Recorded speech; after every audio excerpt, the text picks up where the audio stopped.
Hello, my name's Andy Graham from TheUrbanGlow Design and Heritage. I'm going to talk to you about a really interesting project that we undertook recently on a place called Aireborough in West Yorkshire in the UK.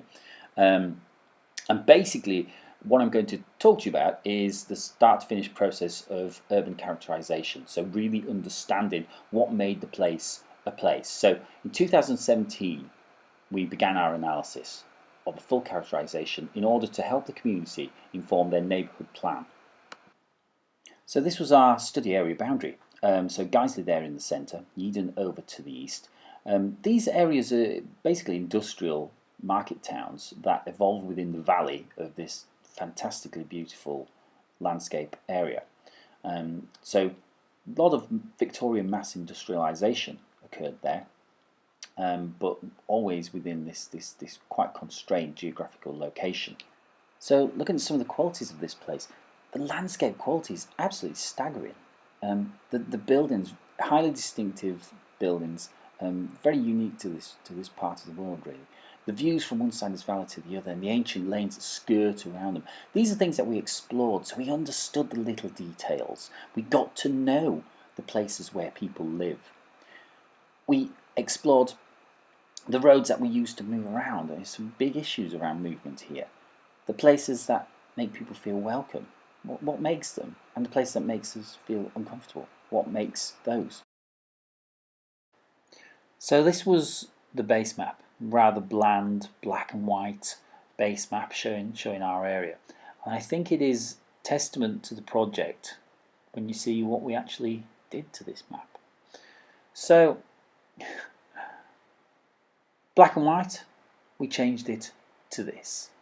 Now, this to me represents what we did with this project. We made the area from black and white to something really colourful, to somewhere where people could access and understand, really engage with. So what do we do? Well, like I mentioned before, we undertook extensive site visits. We beat the streets, got to know this area as much as possible. Went to the archives and the libraries, we talked to people and we actually listened to what they said. Doesn't sound too hard, but you'd be surprised how often that doesn't happen.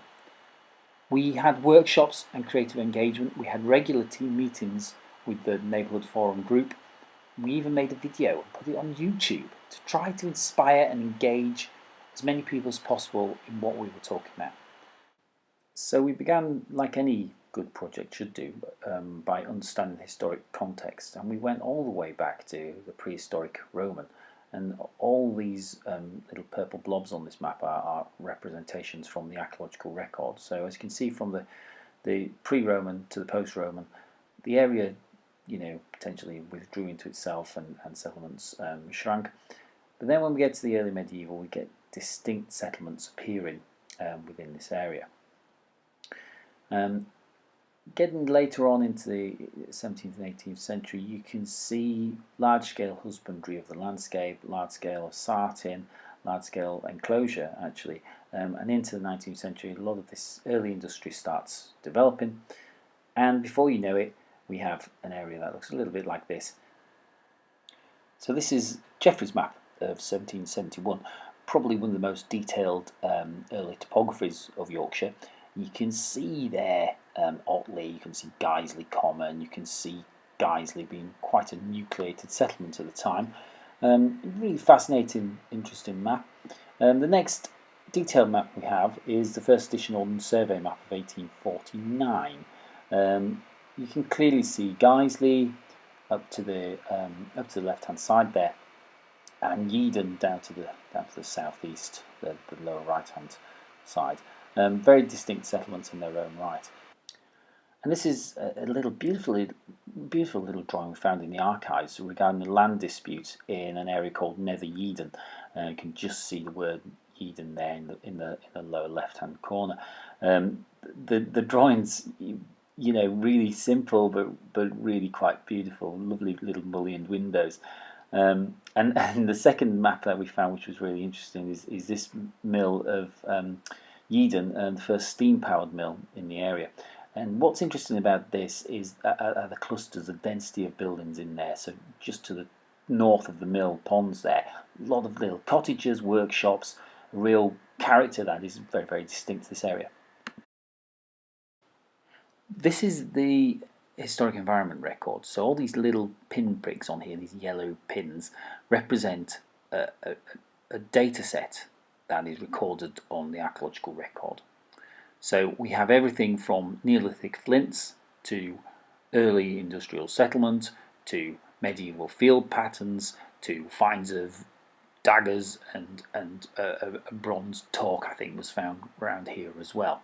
So a real layering up of the historical evidence as a part of the course of this analysis, really.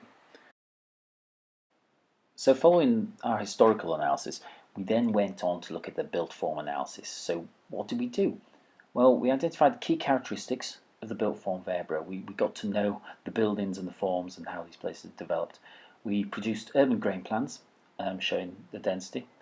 We identified specific typologies of buildings and identified their key characteristics, and we mapped all these onto a base plan. So this is our urban grain plan. Fascinating plan, often called a figure ground plan. Basically, you colour in all the buildings black, and all the open spaces and all the roads are left white. So it gives you a really good impression of density and where the built form lies. In this case, the darker areas are either very large mill buildings or historic foci of settlements.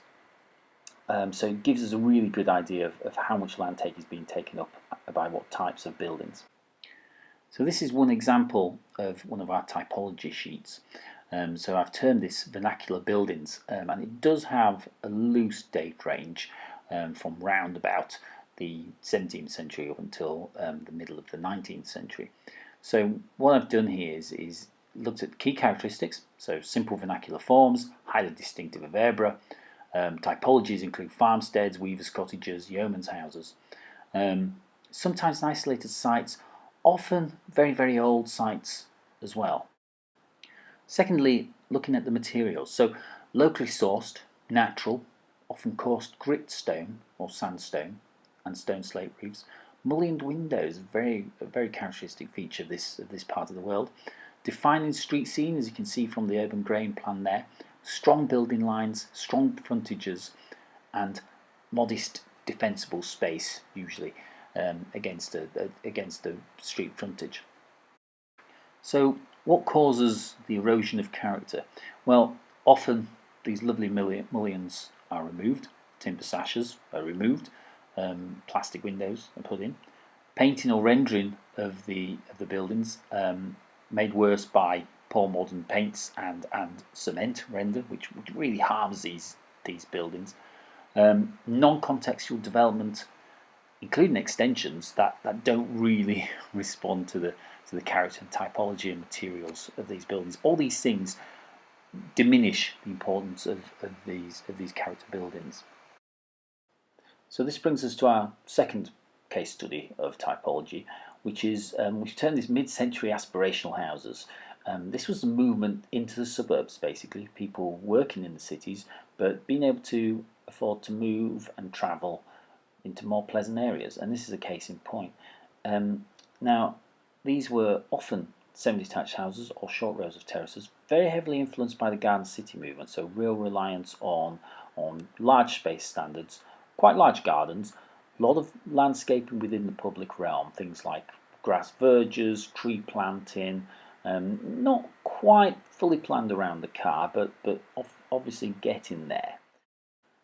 Now, looking at densities, we've got a density here of around 15 to 20 dwellings per hectare. So it's not very low density, not particularly high either, but it was getting lower as things went on. In this particular picture at the top, it's probably slightly higher because they're terrace forms and they're quite an early element of this. Key materials, of course, looking at those lovely sandstone coins in the centre there. Often started as local stone. As materials became more prevalent and easy to get hold of, brick became a very dominant form, as did render in the style of the Garden Village movement. Really, erosion of character generally caused by the car actually now, and replacement windows. The car wasn't fully provided for here, and as such a lot of these lovely verges are getting parked on and getting destroyed by parking. So what did we do next? Well, remember our base plan. We overlaid that with the urban grain plan, and here we get the vernacular buildings mapped on the base plan within the boundary. So as we go on, we can see the evolution of Aireborough. So looking at the vernacular buildings, 1600 to 1830, planned on the map. The next one, Victorian workers, so around about 1840 to 1901, largely terrace forms, stone built, few mills in there as well. Thirdly, Victorian villas. You can't really see these, they're in the light blue there, but often big villas within large gardens, nicely treed as well. Victorian civic. Now this is interesting. The huge red area there is an institution, actually, a high-rise hospital. But these are buildings such as town halls and large civic buildings. Now this is an interesting one. If you have a look at the blue areas here, we turned this early garden village inspired. It's really early suburbia, but it was very highly inspired and takes its form from the garden villages of people like Ebenezer Howard and Parker and Unwin. Now what happens next is extremely important. If we have a look at this map, we can almost perceive two kind of clusters, the multicoloured areas, which are Guiseley to the centre and Yeadon just down to the right. Now what happens next is very interesting, and there is a conscious decision to link Guiseley and Yeadon for the first time. So there we are. The green areas are this kind of mass suburbanisation that happened between the 1930s and the 1950s. As you can see, the centre of the map there, a conscious decision has been made to link these two distinct places. Now, when they did that, they intentionally invested very heavily in landscape and tried to pay as much attention as possible to the qualities of the Garden City movement. It's almost as if there was a conscious decision to say, well, if we are going to join these two previously distinct settlements together, then we have to do it of such a quality that it lasts. Now there are other green areas on this map, and the quality was largely still there. It began to erode as time went on, and materials got cheaper and quality got worse. However, what happened after that, 1960s to the 90s, we have this thing that we've termed late suburbia, and this is the kind of, if you like, the harmful suburbia. It is mass volume house builders building their standard product everywhere, largely built around the car, and not really distinctive of the place. Also often quite low density, as you can see by those bungalows in the top corner. Now what this did was built upon the earlier suburbia, but encroached even more into the countryside around, and actually began to erode the local centres and put more people on the roads. So in amongst this, following this mass urbanisation, there was a rebellion against it, if you like, and brownfield first policies came into being, and a lot of these orange sites on the plan represented new housing development on brownfield sites. Unfortunately, a lot of these brownfield sites were former industrial sites, so we lost a lot of the big heavy mills that had characterised this place previously. However, in terms of sprawl, there's not been much of it really. There's been selected infill. It's quite strategic. It's almost this term urban dentistry, which you could use, I guess, for this. However, in terms of contextual design, not incredibly characteristic of the area. Still a lot of could be anywhere stuff in there. Our final slide has all the colours on the map, and this is just showing mills and businesses, some of the large industrial estates, and the Avro, former Avro factory, which is now Leeds Bradford Airport. So this shows all those typologies on one single map, so we can interpret it, we can interrogate it, we can see and explore how this place has evolved. So what did we actually find out? Well, we realised by undertaking this mapping technique that the first time Guiseley and Yeadon were joined together was through suburban development, really, in the 1930s to the 50s. It was a conscious decision to do that, and the qualities through landscape were actually there. However, the erosion of that character and greater emphasis upon private mobility in forms of the car has actually caused more harm to the older town centres, where people are not encouraged to walk to them anymore, and the A65, the main road going through this area, has been heavily impounded on because of that. We also realised that modern infill development on brownfield sites hasn't actually been that harmful. It's perhaps compounded previous harm, but it's actually not taking the big bites out of the green belt that other previous stuff did. So this brings us on to our final point.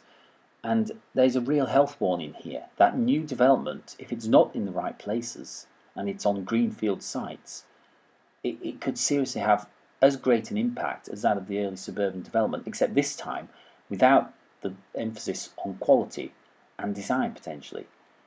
And this is a real health warning and could really seriously damage the character and appearance of this area. And also, not to mention the heritage assets of this area, but also the landscape and the townscape quality. So then we went on to character areas, and we started looking at character areas based upon a place's age, its connotations, associations, and we held workshops to understand boundaries and individual stories, where each character area began or where it ended, and then each one was assessed for its key characteristics that made it unique. This is one of the workshops that we undertook. We undertook several of these workshops, and these are some of the place names and some of the areas that kind of mean something for people. So this was our first draft of these character areas. It then emerged into something a bit more specific like this, again overlaid on our same urban grain plan. So we have all these layers on an illustrator plan. And this allows us to zoom into each area and isolate it and analyze it as a bite-sized chunk. It makes it more manageable for us, and it makes it more manageable for the reader of the document. So to give an example, this is character area number 1. So there in the top left-hand corner you can see one of our character area plans showing the boundary, and the centre plan actually has all the analysis criteria from the large plan within this little subset. So we can see well-being corridor going through the middle, we can see the 5-minute walk radius, we can see placemaking opportunities, we can see landmark buildings, etc. Looking again at potted history, which was pulled together by myself and one of the members of the neighbourhood forum, and then looking at what key characteristics, so in this case large former hospital buildings providing a unique landmark, it's almost like a fairy tale castle in the landscape, and then basing that on looking at key opportunities, key actions, and what can we do to protect and enhance and manage this in the future. So these are our layers. So green infrastructure, again on our base plan. Area-wide landmarks, both built and natural, still on our base plan. The roads, railways, routes, canals, cycle routes, placemaking information in terms of 5-minute walk from local centres. Our building typologies, they were all placed on here as well. Conservation areas, so areas of high character were shown. Our draft character areas were placed on. And finally, well-being corridors, green infrastructure, and any other pieces of information that we find useful. And this all enabled us to then zoom into each character area and understand how each of these analysis points relate to each place. So for instance, if we have a look at the next one, which is Silverdale, we can actually see placemaking opportunities, views, we can see a bit of a green infrastructure corridor. We also have all the rest of the information, key characteristics, opportunities, photographs, a bit of a potted history. And this allows us to build a picture of that place and manage change into the future on quite a small scale level actually of detail. Next one, Nether Yeadon, a very fascinating area. Again, looking at the boundary of the area, looking at green landmarks, looking at views, looking at routes, looking at placemaking opportunities. All this information contained in a bite-sized chunk, each page illustrating what is important about each character area. The third section of the document was focusing in on town centres. We just couldn't help ourselves. So we did a detailed analysis for both Guiseley and Yeadon. We identified areas for improvement or even development and identified the more detailed placemaking opportunities. This is Yeadon Town Hall. What a fantastic Victorian building, taken by Darren Sanderson, a local photographer. And this is our analysis base for Yeadon. So a lot of the same information using a very, very similar key to our wide area scale map. However, the photographs around the edges, all cross-referenced, placemaking opportunities, landmark buildings. We even hinted at areas where potential grant funding for shopfront improvements could begin. We did the same for Guiseley. Now Guiseley is interesting because to the north of this plan, this is where the medieval settlement of Guiseley was.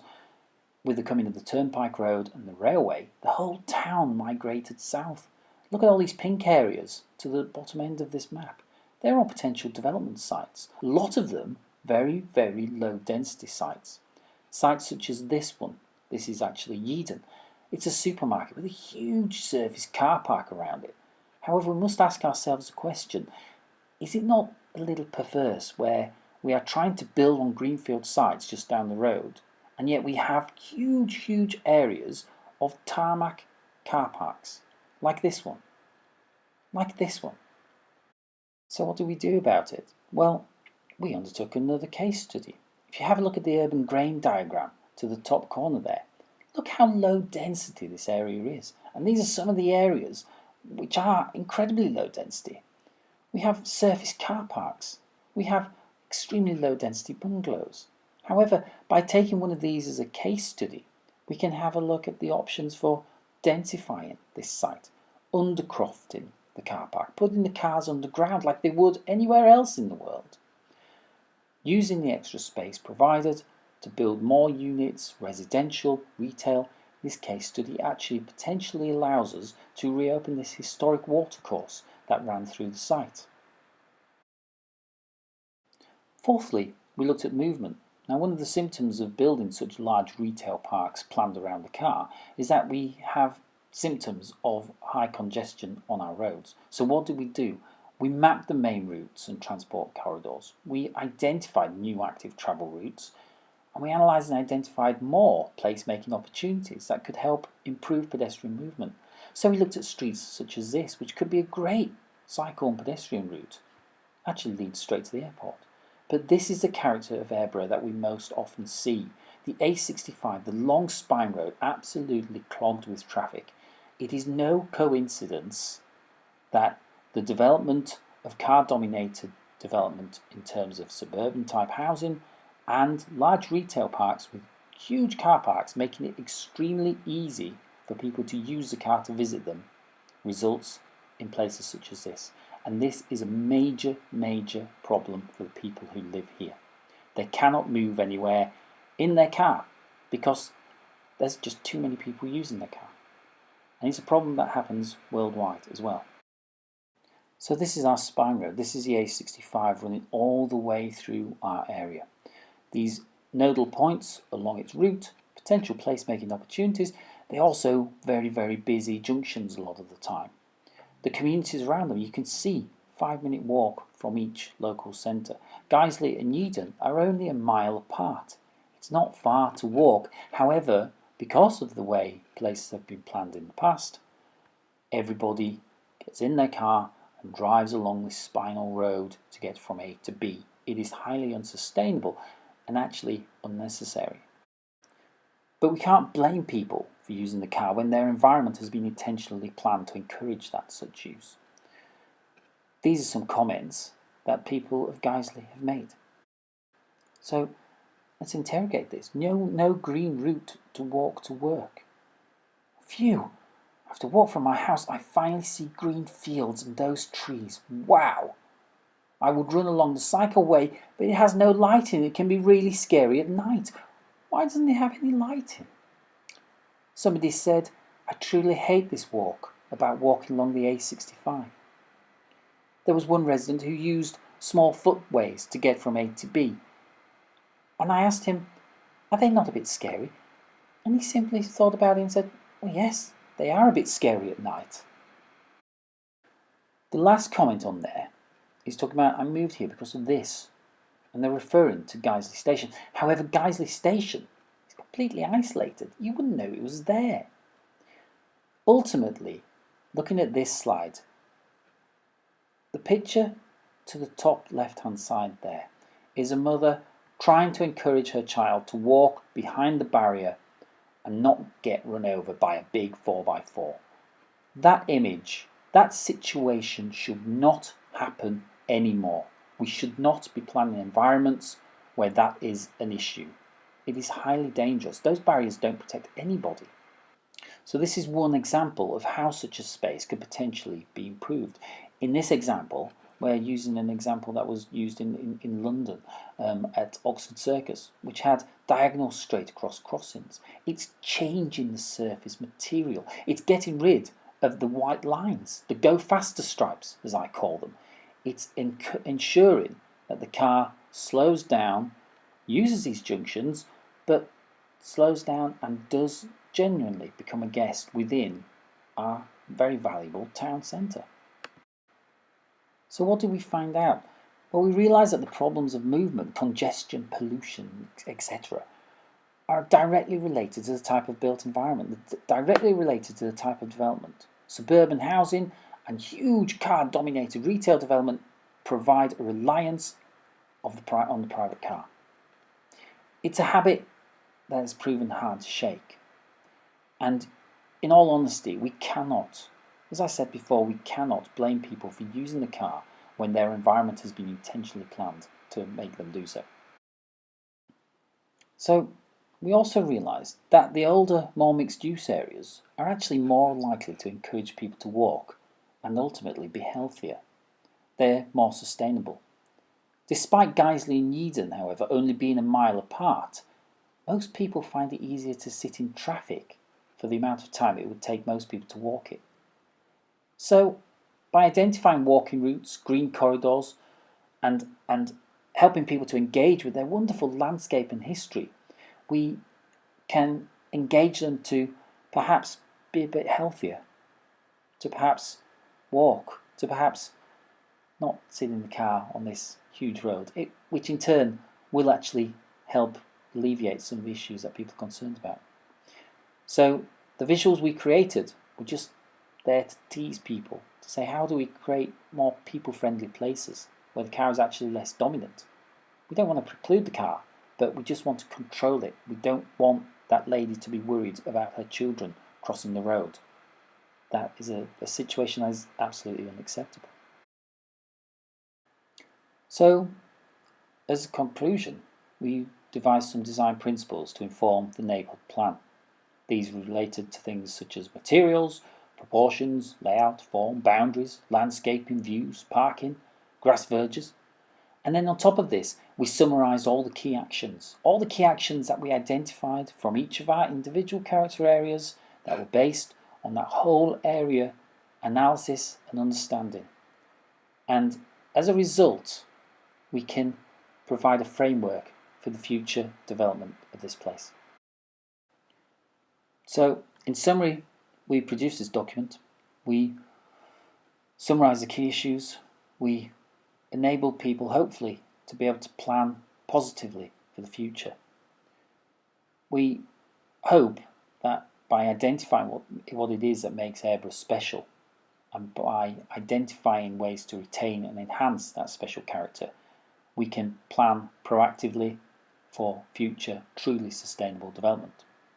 We published the document online, and we've also printed some copies. And if anybody else would like some copies, please visit our website www.TheUrbanGlowDesign.com or contact me at andy@TheUrbanGlowDesign.com. That concludes my presentation. I first presented this at the Leeds Library, which is the oldest subscription library in the UK. And hopefully this video will help a wider audience understand what we were talking about, and hopefully we can undertake the same exercise for other areas where positive planning is greatly required. Thank you very much. Thank you for listening, and good evening.